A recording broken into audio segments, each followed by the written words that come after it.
വയനാട് പടിക്കം വയലിൽ ജനവാസ മേഖലയിൽ ഇറങ്ങിയ കടുവയ്ക്കായുള്ള തിരച്ചിൽ അത് ഇന്നും നടക്കുന്നതായിരിക്കും. ഇന്നലെ പ്രദേശത്ത് കണ്ട കാൽപ്പാടുകൾ അത് കടുവയുടെ ആണ് എന്ന് വനംവകുപ്പ് ഇപ്പോൾ സ്ഥിരീകരിച്ചിട്ടുണ്ട്. പിന്നാലെ നടത്തിയ ഡ്രോൺ പരിശോധനയിൽ കടുവയുടെ ചിത്രവും ലഭിച്ചിരുന്നു. എം കമലാണ് വയനാട്ടിൽ നിന്നും വിവരങ്ങളുമായി നമ്മളോടൊപ്പം ചേരുന്നത്. കമൽ, കടുവ ആകെപ്പാട് പ്രശ്നമാണ്. കഴിഞ്ഞ ദിവസം അത് എത്രത്തോളം ഗുരുതരമാണ് എന്ന് കണ്ടതാണ്. നല്ല തണുപ്പുണ്ടല്ലേ കമൽ, അതുകൂടി ഒന്ന് പറഞ്ഞു പോവാ. അപ്പോൾ ഈ പ്രദേശത്താകെ വലിയ തിരച്ചിലൊക്കെ നടത്തുകയാണ്. ഡ്രോൺ പരിശോധനയൊക്കെ ഉണ്ടായിരുന്നു. അതിൽ കടുവയെ കണ്ടെത്തിയിട്ടുണ്ട് എന്നൊക്കെയാണ് മനസ്സിലാക്കുന്നത്. ഇപ്പോൾ കുട്ടികൾക്കൊക്കെ ഇന്ന് അവധി നൽകിയിരിക്കുകയാണ്. അപ്പോൾ അതിലൊക്കെ പ്രത്യേക ഒരു ശ്രദ്ധ എല്ലാവരും വേണം. പ്രത്യേകിച്ച് വലിയ തോതിലുള്ള നിർദ്ദേശങ്ങൾ വനംവകുപ്പിന്റെ ഭാഗത്തു നിന്നുമുണ്ട്.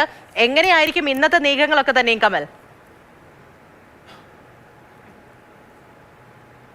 പൂജ, ഗുഡ് മോർണിംഗ്. നല്ല തണുപ്പാണ്, 12-13 ഡിഗ്രിയൊക്കെയാണ് താപനില.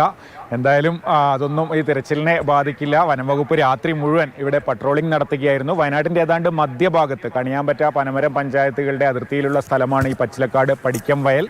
അത് വനത്തിൽ നിന്ന് ഏതാണ്ട് 10 കിലോമീറ്റർ അകലെയുള്ള സ്ഥലമാണ്. അതുകൊണ്ട് തന്നെ കടുവയുടെ സാന്നിധ്യം വലിയ രീതിയിൽ ആശങ്കയുണ്ടാക്കിയിരുന്നു. ഈ പ്രദേശത്തുകാർക്ക് അങ്ങനെ വന്യമൃഗങ്ങളുമായി ഉള്ള ഇത്തരം പ്രശ്നങ്ങളൊന്നും പരിചിതമല്ല.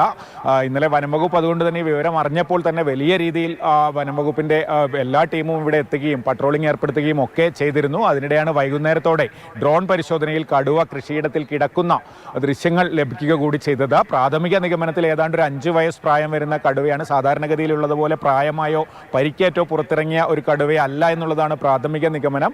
ഒരുപക്ഷെ വഴിതെറ്റി വനത്തിൽ നിന്ന് പുറത്ത് എത്തിയതാകാം. അതുകൊണ്ട് തന്നെ അത് തിരിച്ചു പോകുമോ എന്നൊക്കെയാണ് ഇന്നലെ രാത്രി അങ്ങനെ ഒരു പ്രതീക്ഷയായിരുന്നു. പോവുകയാണെങ്കിൽ അതിനെ നിരീക്ഷിച്ച് വനത്തിൽ കയറ്റി വിടാമെന്നുള്ളതായിരുന്നു. പക്ഷേ ഇന്ന് രാവിലത്തെ വിവരങ്ങൾ നമുക്ക് വനംവകുപ്പിൽ നിന്ന് ഇതുവരെ ലഭിച്ചിട്ടില്ല.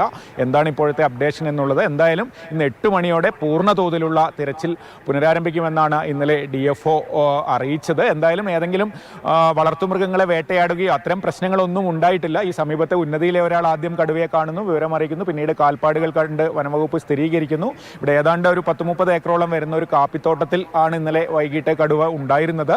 അത് എങ്ങോട്ടെങ്കിലും മൂവ് ചെയ്തിട്ടുണ്ടോ തുടങ്ങിയ കാര്യങ്ങൾ ഈ തിരച്ചിൽ പുനരാരംഭിക്കുന്നതോടെ നമുക്ക് അറിയാനാകും. എന്തായാലും ഈ പ്രദേശത്തെ വിദ്യാഭ്യാസ സ്ഥാപനങ്ങൾക്കൊക്കെ കലക്ടർ അവധി നൽകിയിട്ടുണ്ട്. അർദ്ധവാർഷിക പരീക്ഷ നടക്കുന്ന സമയമായതുകൊണ്ട് തന്നെ വിദ്യാർത്ഥികൾക്കും അധ്യാപകർക്കും ഒക്കെ അതൊരു ബുദ്ധിമുട്ട് കൂടിയായിട്ടുണ്ട്. പക്ഷേ സുരക്ഷയ്ക്കാണല്ലോ ഏറ്റവും പ്രാധാന്യം. അതുകൊണ്ട് തന്നെ അവധി നൽകിയിട്ടുണ്ട്. ബാക്കി കാര്യങ്ങൾ നമുക്ക് വരും മണിക്കൂറുകളിൽ അപ്ഡേറ്റ് ചെയ്യാനാകും.